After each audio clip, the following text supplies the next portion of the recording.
Hey guys, welcome back to another Diary of a Wimpy Kid book review video, and today we're going to be taking a look at book number 17, Diaper Overload. I bet you guys thought I forgot to review this book, huh? Never. Anyways, so looking at the book's cover here, we got it here. It looks like this one is in the design of an amp. It's kind of got like the speaker and like the little mesh speaker part in the background. So yeah, pretty nice design. Got the title up there in the usual Wimpy Kid font. You got Greg rocking out there. And then over here it says Jeff Kinney. And it lets you know that it's has over 275 million books sold. Which, yeah, with the series as popular as this one, I'm not surprised. But looking at the spine, you got Greg's face there once again. The Amulet Books logo, and then the title, the number, and Jeff's last name there. Got the back here, so you can see we got a picture of Greg holding up Roderick as Roderick is rocking out. And then the description reads, Greg Heffley is finding out that the road to fame and glory comes with some hard knocks. When he decides to tag along with his teenage brother Roderick's band, Loaded Diaper, Greg doesn't realize that what he's getting into, but he soon learns that late nights, unpaid gigs, fights between band members, and money troubles are all part of the rock and roll lifestyle. Can Greg help Loaded Diaper become the legends they think they are, or will too much time with Roderick's band be a diaper overload? And then down here you've got all the books pictured there. Amazing. It makes me curious as to what they're gonna do once they reach like book like 20 or 25. They're gonna have to come up with something, but yeah. And then you got some publishing information for Amulet Books there.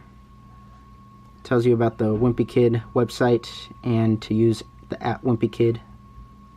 And then down there you've got barcode stuff and prices.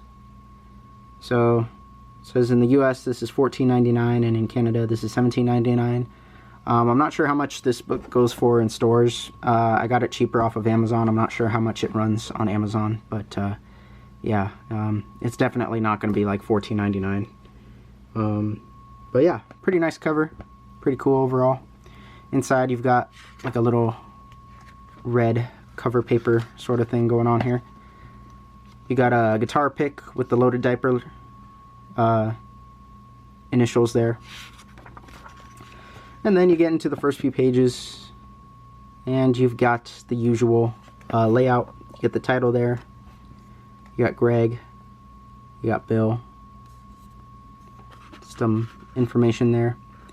You got Roderick. You've got the other bandmates there.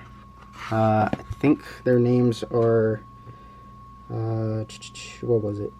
Drew and Mackie. And then you've got the parents, Susan and Frank. And little Manny down there, looking like his buck-toothed alligator self. And over here, once again, it lists out all the other books. More from the Wimpy world. We're starting a whole Wimpy cinematic universe over here.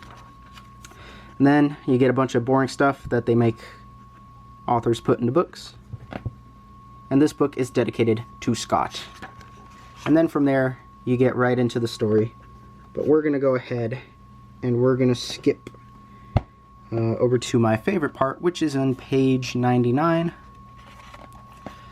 So, I don't know if this is going to be like minor spoilers for the story, but, you know, spoiler alert. But at one point in the book, Roderick's band actually gets a gig, and he forgets his drumsticks. So he has Greg and Bill go to a local, I think it's like a pizza shop, sort of like Chuck E. Cheese, and they try and steal the drumsticks from one of the animatronics that plays the drums, and they're having a hard time, and security notices them, and then Bill's a trooper. He manages to rip off the entire monkey hand to get the drumstick, because that monkey had a good grip on the drumsticks there, but Bill came through, he ripped off that monkey hand, he's got the drumstick, mission accomplished. So yeah, that was my favorite part. And there's a lot of funny gags like that in this book that I really enjoyed. And yeah, so going over my reviews and thoughts for this book. So this story mainly focuses a lot on Roderick and his band, to the point that Greg basically becomes like a side character in his own book. I'm worried that that might be a sign that maybe we're running out of story ideas for Greg, which I hope isn't the case. But with all that said, Greg does play a role in the story, and even if he isn't as prominent in this book, he at least makes an interesting narrator for the story. I like that we get to see more of Roderick and his bandmates and see what kind of crazy hijinks they get into in trying to make a name for their band. Loaded Diaper there.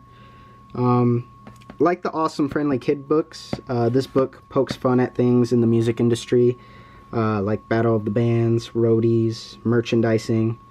And this book makes some pretty funny jokes about the music making process, and Loaded Diaper's attempts at being stars actually leads to some pretty funny situations. And on top of that, Greg's snappy narration not only does well to explain everything, but I think it actually amplifies the humor with his dry wit. I'm actually kind of surprised that Greg isn't like a successful businessman at this point, considering he seems to know so much about different aspects of the media industry.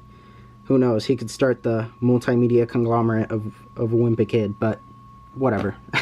I digress. This book also officially introduces us to the bandmates of Loaded Diaper.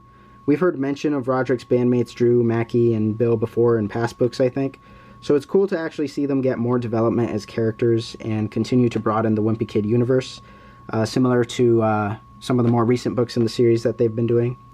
Bill specifically has an arc in this book that is actually pretty funny, which I never thought that we would get, seeing as to how he was just a secondary character in the second book. But I'm really amazed at how much Jeff has been able to flesh out even side characters from past books in some of the newer books here. So overall, for my final thoughts, I think this is a really good book overall, a fun read that doesn't add much to the series, but it doesn't horribly damage the precious lore that has been built up in all the previous books. And actually, it adds a bit more to it. So, to me, that's a sign of a really good book and a nice addition to the series overall. And I think Wimpy Kid fans and young kids will especially enjoy it, especially those with some sort of background in music. But that's all I'll say for now. Another good book in the Wimpy Kid series that I enjoyed. Another fun one. But that being said, let me know what you guys thought of this book down in the comments below. Please, no spoilers. I'm sure there's still some people out there that haven't gotten to this book yet. But yeah. That being said, if you guys made it this far, thank you so much for watching. And we'll see you guys in the next Diary of a Wimpy Kid book review video. Later.